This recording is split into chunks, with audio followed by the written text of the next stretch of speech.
Monsieur Bouc, are the train crew locked in their quarters? Yes, they are. Then the stage is set for the final act. Ladies and gentlemen, I have gathered you together to hear my reconstruction of the murder of Samuel Edward Ratchet, also known as Cassetti. There is not one, but two possible solutions of the crime. I shall put them both before you, and I shall ask Monsieur Bouc and Dr. Constantine here to judge which solution is the correct one. 2 solutions? Mr. Poirot, I am hardly qualified. Nevertheless, your assistance is required. Now, you all know the facts of the case. Ratchet was found stabbed to death this morning. He was last known to be alive at 12:37 a.m. last night, when he spoke to the wagon-lit conductor through the door. His watch was found to be badly dented, and it had stopped at 1:15. Dr. Constantine, who examined the body, puts the time of death as having occurred between midnight and 2 in the morning. At half an hour after midnight, as you all know, the train ran into a snowdrift. After that time, it was impossible for anyone to leave the train. So, here is my first theory.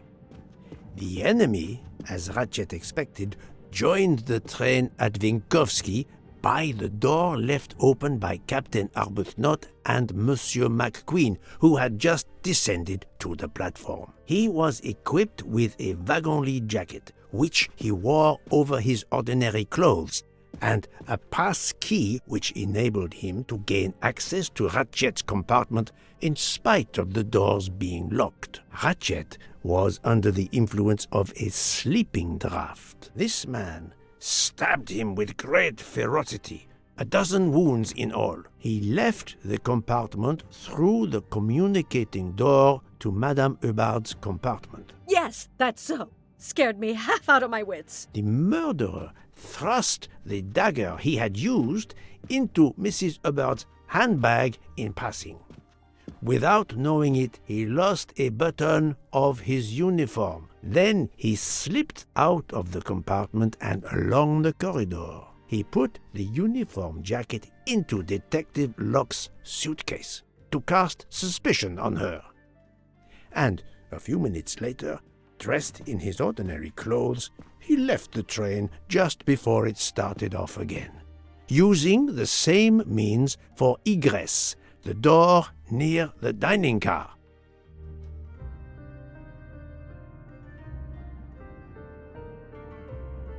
That is the first hypothesis. But there's a second. For that, we must examine the motive for the crime.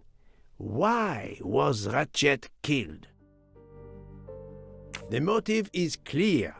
Revenge, of course. Nothing was stolen, and we know that Ratchet had made many enemies. This was a premeditated crime, meticulously planned.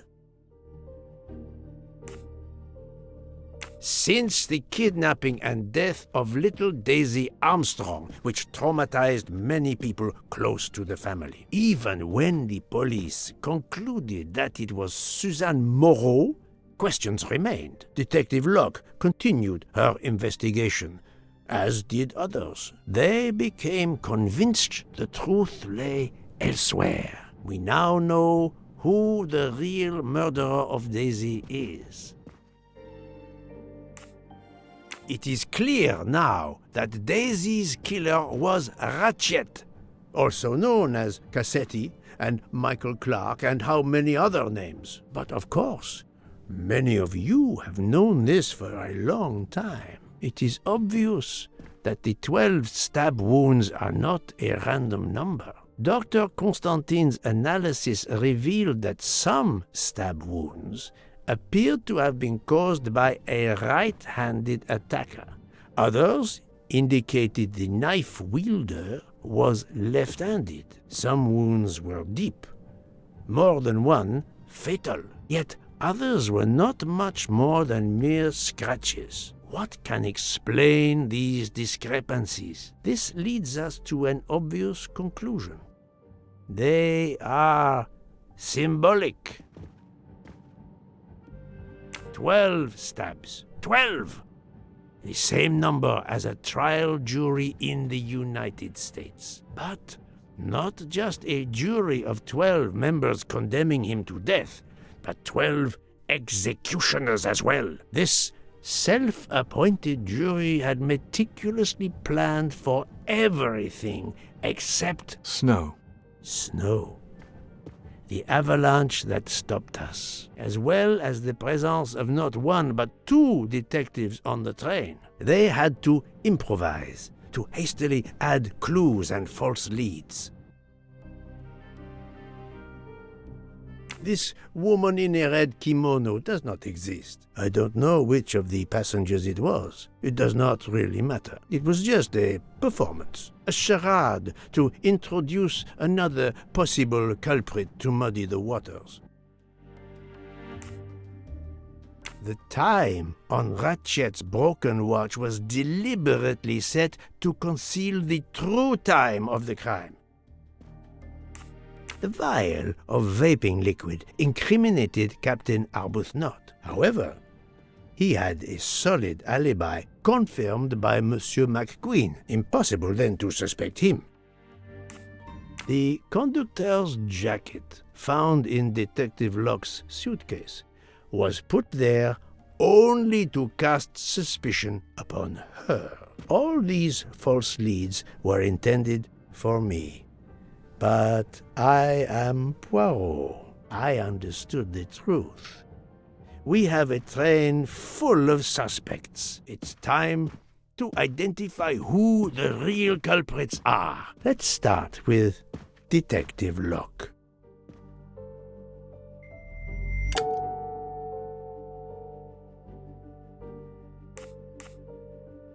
Planting the conductor's jacket in her suitcase was an attempt to implicate Detective Locke, but she couldn't fake her drugged condition. Dr. Constantine can testify that the drugged tea incapacitated her for hours, and she had 2 relapses.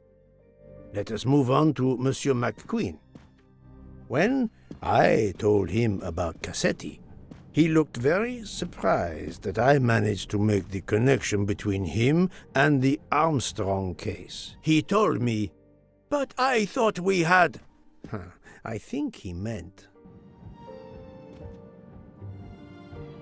"You thought you didn't leave any real clues linking the murder to the Armstrong kidnapping. Moreover, you insisted that Ratchet did not speak French when you knew I had heard a voice calling out in French that was supposed to be Ratchet."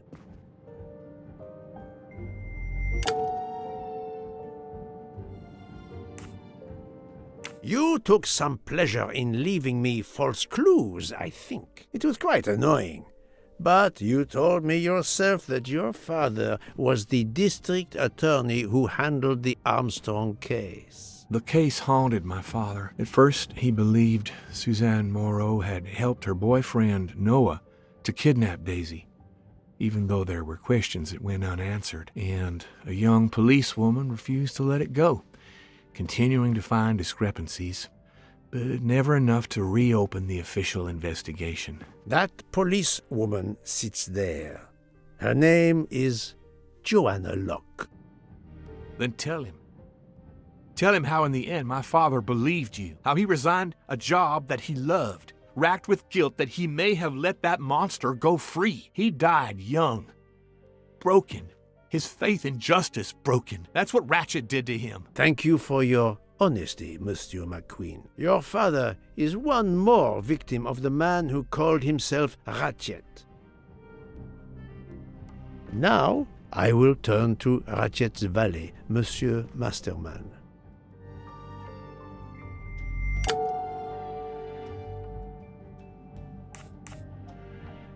Ratchet sensed danger close to him and naturally wanted to stay awake. You gave him sleeping pills without his knowledge. Once he was sound asleep, you could do what you had to do in peace. Sir, I'll tell you the truth. I was Colonel Armstrong's adjutant in the war, sir, and afterwards, I was his valet in New York. I'm afraid I concealed the fact this morning. It was very wrong of me, sir, but I knew how suspicious it would look. Is that all you have to say? That's all, sir. Now, to leave no suspicious stone unturned, let us move on to Monsieur Book. What? Me? A suspicious stone?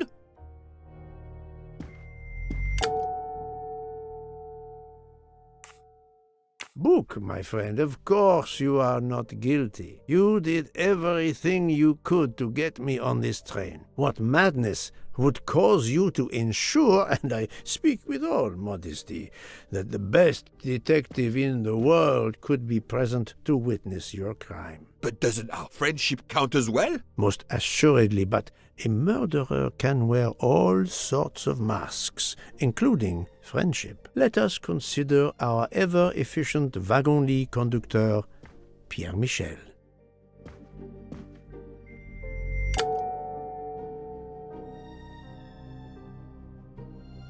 Your admission that you drugged Detective Locke immediately incriminates you, but the murder could not have been possible without your very capable assistance. Your knowledge of train procedures made the murder possible, and your position in the corridor of the train allowed you to be the perfect alibi for several passengers. And your motive? Suzanne Moreau, Daisy Armstrong's poor nanny, who was wrongly accused and committed suicide, was your daughter. C'est enfoiré. He got what he deserved. My poor daughter has finally been avenged. My Suzanne. My child. Let's move on now to Monsieur Hardman, one of 3 detectives on this train.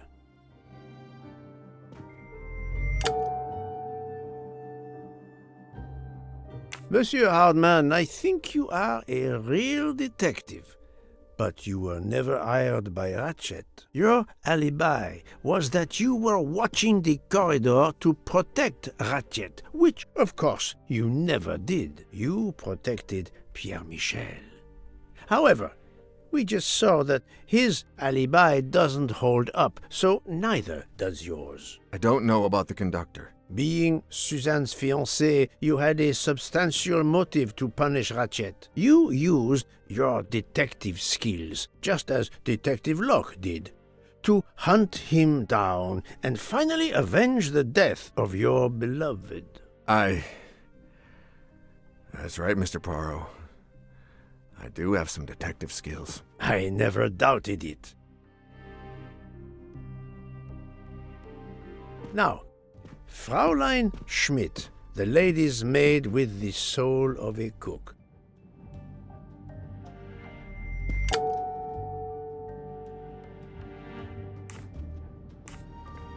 Fraulein Schmidt, you told me of your remorse for drugging Detective Locke. I believe you are sincere.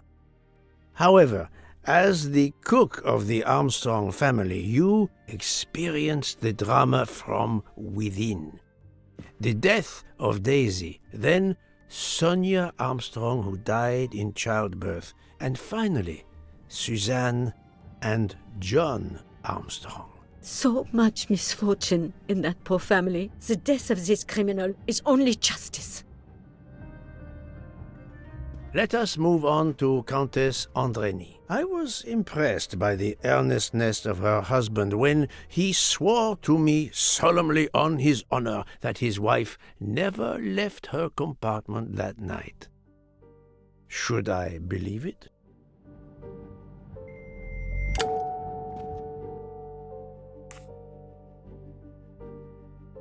Countess Andreni, being Sonia Armstrong's sister, you had every reason in the world to want to avenge her.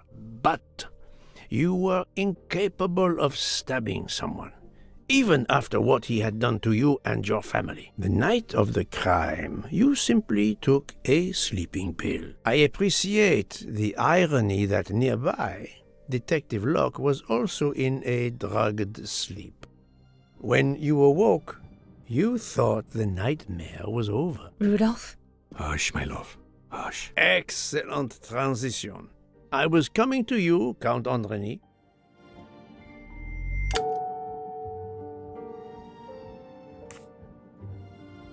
"12 people, a jury.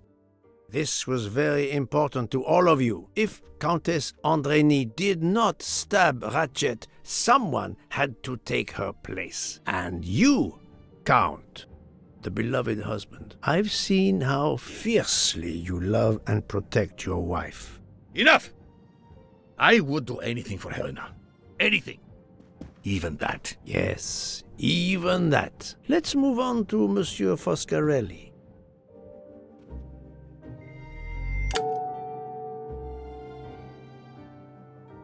Detective Locke found out that you were the Armstrong chauffeur, and that you planned to travel on the same train at the same time as Ratchet. That is what made her decide to obtain a ticket as well. Unfortunately, she could not prevent the murder.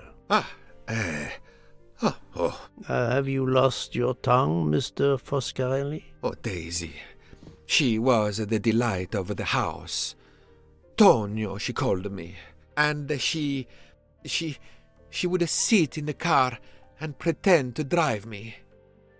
And you, Mademoiselle Olson, a champion for the immigrants, a worthy calling.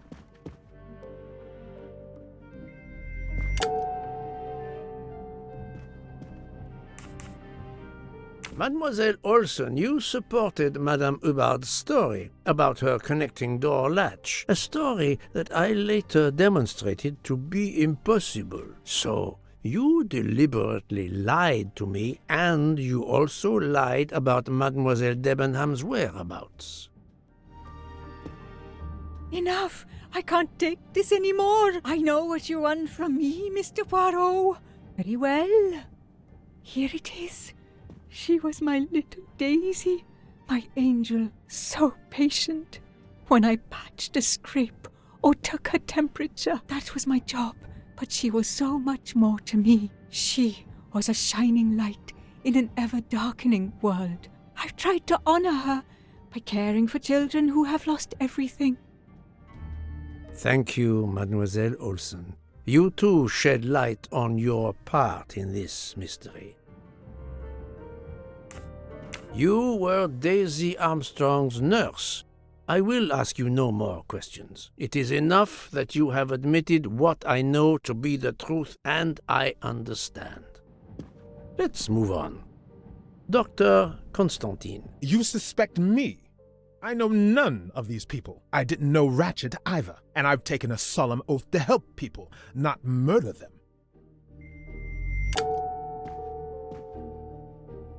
You are one of the few people in this room not to have any connection with the Armstrong case. Moreover, your alibi is confirmed by Monsieur Bouc, whom I would trust with my life. That is very kindly said, my friend. We now come to Mademoiselle Debenham and Captain Arbuthnot, whose relationship was not in doubt from the moment I inspected your room at the hotel. You have a bloody nerve. Indeed, I do. We're getting married. Congratulations. But I would rather talk about your relationship to John Armstrong.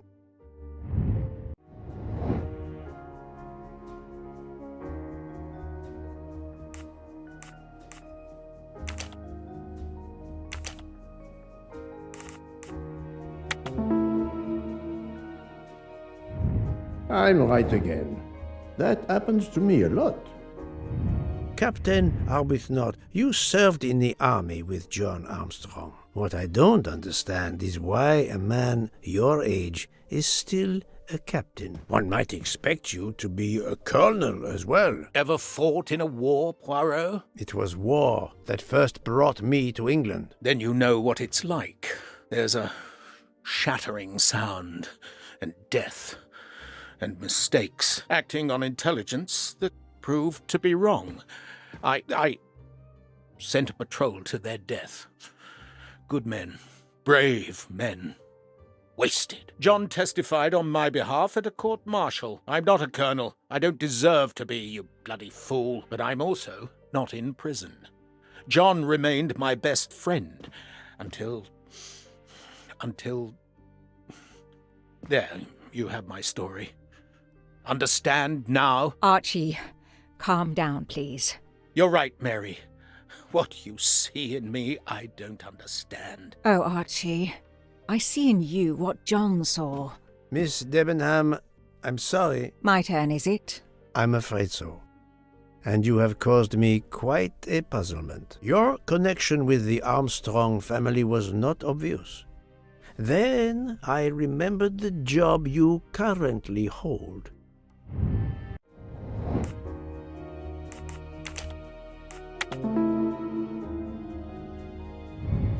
That was easy.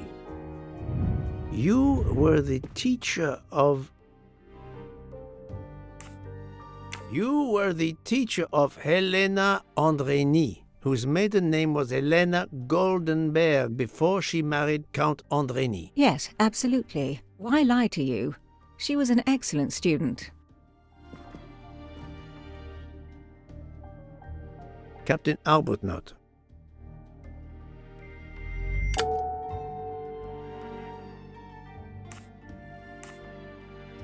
You had one of the strongest alibis, thanks to Mr. McQueen. But his testimony melted like a snowflake. There went your alibi. Poof! Unless you have another one. As for you, Mademoiselle Debenham,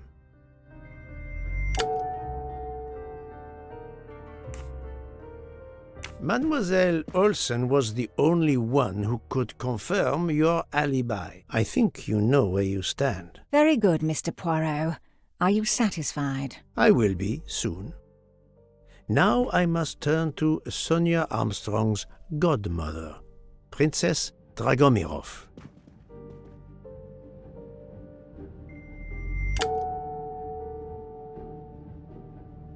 Princess Dragomirov, you weren't on my list of suspects at the start, given your social position. I left my social position in a cold country. Do you object to being addressed as Princess? I deny people the opportunity. It makes a good story to tell their friends. It also guarantees a good table in the best restaurants. Princess, there is also, forgive me, your extreme physical fragility. It does not stop me when I must be strong. Indeed. Of more importance, though, is the fact that you're the only left-handed person on the train. And the single blow to Ratchet from a left-handed person was very, forgive me, weak. Finally, I'm afraid I know the alibi that you shared with Fraulein Schmidt is false. You have been very thorough, sir. I hope you will permit me to say we are much alike. I am honored. Now it is time to end with Mrs. Hubbard, or should I say, Linda Arden. If Princess Dragomirov hadn't told me about her relationship with this famous actress, I might not have made the connection. But you are a great actress, madame. Your performance as a flighty, self-involved woman was superb. I never would have guessed something entirely different. As for what ties you to the Armstrong family, it is obvious.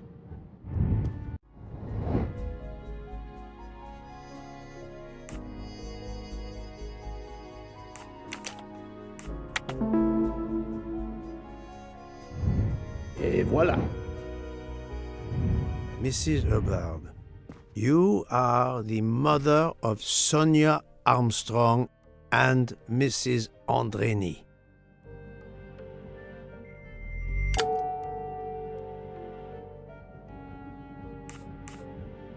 Madame Hubbard, you really are a remarkable actress. You put so much effort into your character and into staging the murder. I saw it as a perfect mosaic, each person playing his or her allotted part, so carefully arranged that if suspicion should fall on any one person, the evidence of one or more of the others would clear the accused person and confuse the issue. Everything was meticulously planned. But you hadn't expected that Detective Locke and I would be on this train, and the avalanche would block it on the night of the murder. You had to improvise.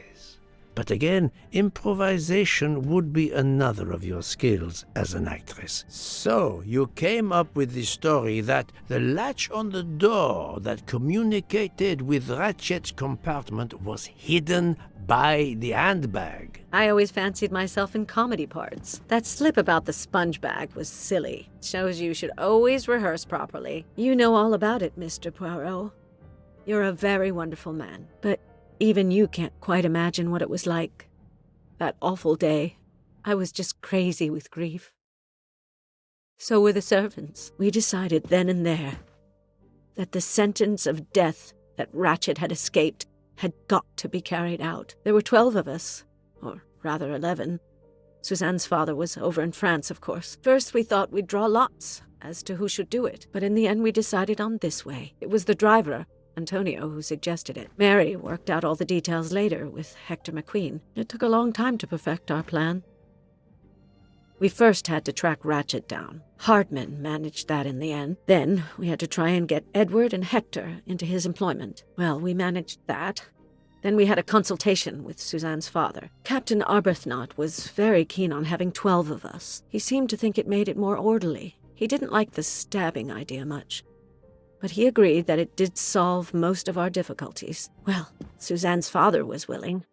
Suzanne had been his only child. We knew from Hector that Ratchet would be coming back from the east, sooner or later, by the Orient Express. With Pierre Michel actually working on that train, the chance was too good to be missed. My daughter's husband had to know, of course, and he insisted on coming on the train with her. Hector wrangled it so that Ratchet selected the right day for traveling when Michel would be on duty. And then, at the last minute, you came. For the rest of the story, you worked out everything, Mr. Poirot. You were right about all of us. What are you going to do about it?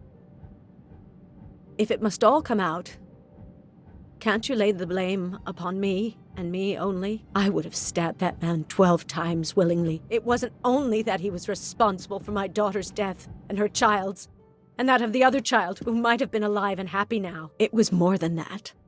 There had been other children kidnapped before Daisy, and there might be others in the future. Society had condemned him.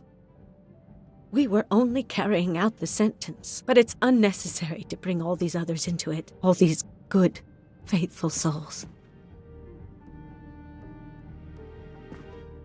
You are a director of the company, Monsieur Bouc. What do you say?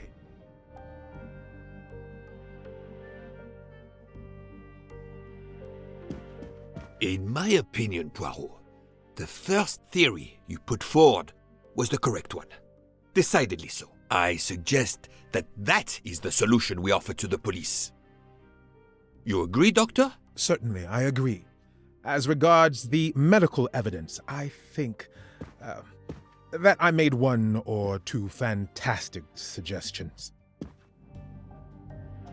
Then, having placed my solution before you, I have the honor to retire from the case.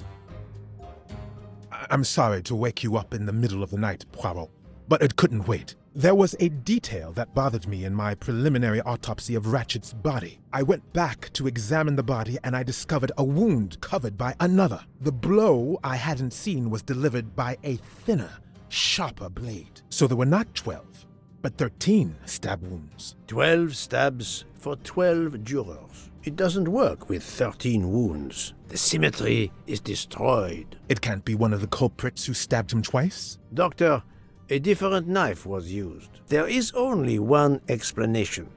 Somehow, some way, there is a 13th murderer on this train. We must tell Book. The case is not solved.